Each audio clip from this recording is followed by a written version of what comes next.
Alright, ladies and gentlemen, so got the Citizen Promaster Tough chronograph reference CA0720-54H. There you go, CA0720-54H. So this is the newest of the Citizen Promaster Tough. The Promaster in 2019 is now enjoying its 30-year anniversary, the Citizen Promaster series. Now with the Tough series, you're getting sapphire, hardened steel, which Citizen calls Durotect, proprietary technology, super luminova, and in this case you're getting a very wearable 44mm case. And notice also what you're getting is the crown has nice guards, and what's nice about this crown, it doesn't jut into your wrist. It's not overly sized, nor are the pushers overly sized. They don't jut beyond the crown guards, so you're not getting wrist dig. The 44 plays quite well. The other thing you're going to notice about this is this bracelet is very high quality. Citizen is killing Seiko in value propositions. This bracelet with these middle links, it conforms really well to your wrist.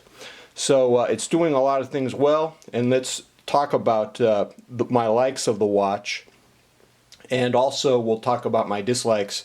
I have 8 things about this watch that are quite good, and then I have 3 points I want to make about it that are flaws, and you're going to have to make your own conclusion if you like this. Alright, number 1.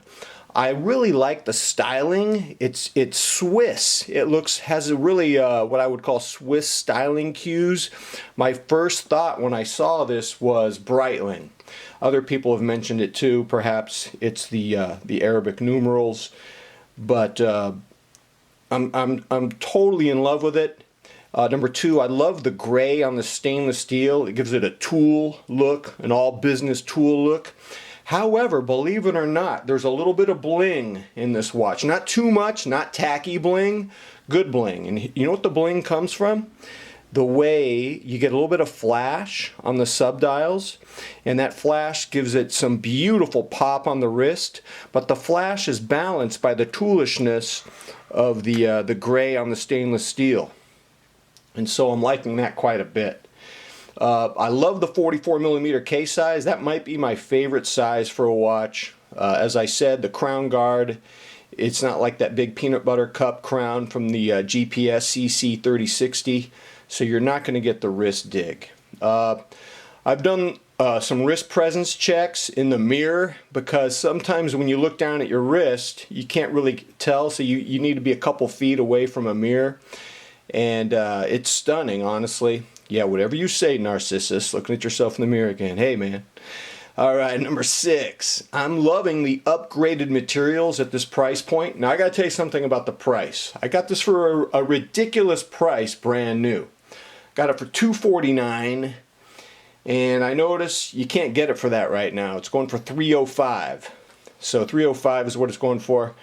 But at $249, I had to get it. I liked it, and I knew I was going to review it for you guys.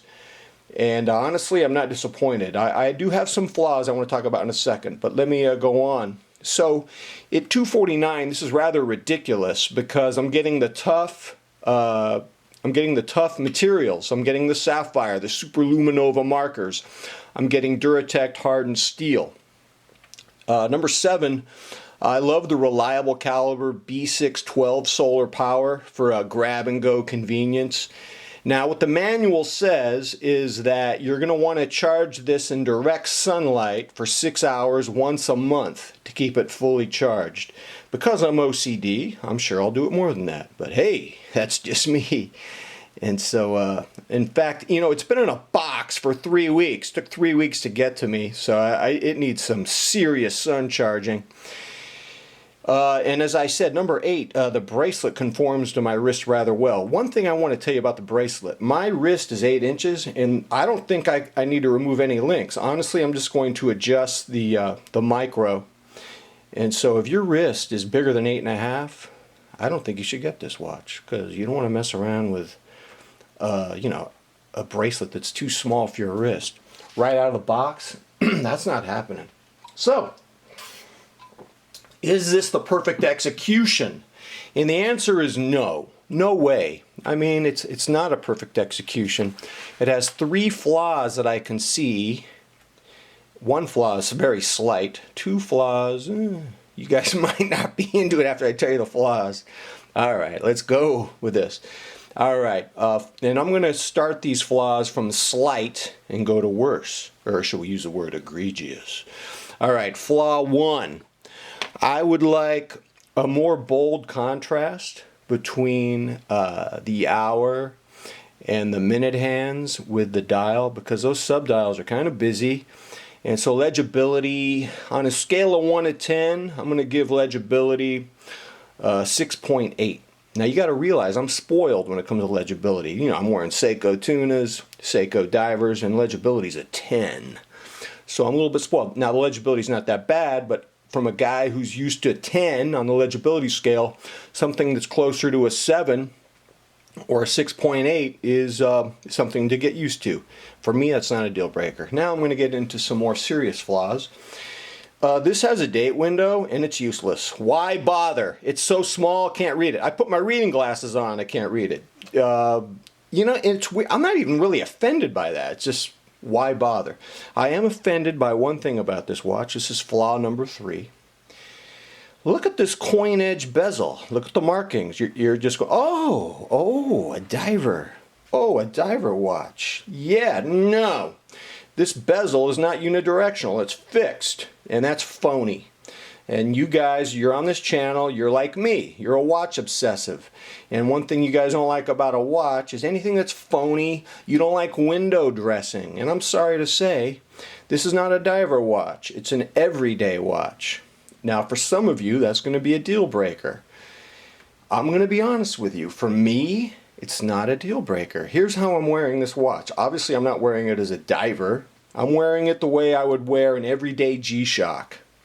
Something that is just grab and go. But here's the thing. It was $249 in my case. Now they're about $305. It has sapphire. If you want to get a reliable G-Shock with sapphire, I think you have to spend between $6 and $7 starting. I could be wrong. I think it's at a much higher price point. So for me to have an everyday watch that looks this good with sapphire and all the other characteristics that I described, I'm not gonna flip this. Conclusion. You can't beat this at this price point. It's not a perfectly executed watch. By the way, are there any perfectly executed watches out there? I mean, I'm just going to be honest with you guys. You have to come to your own conclusion. You know what's funny is I could imagine them putting a real bezel on this, unidirectional, and probably putting a GPS on it. Then they're going to charge you like $800-900 for it. So that's how that plays.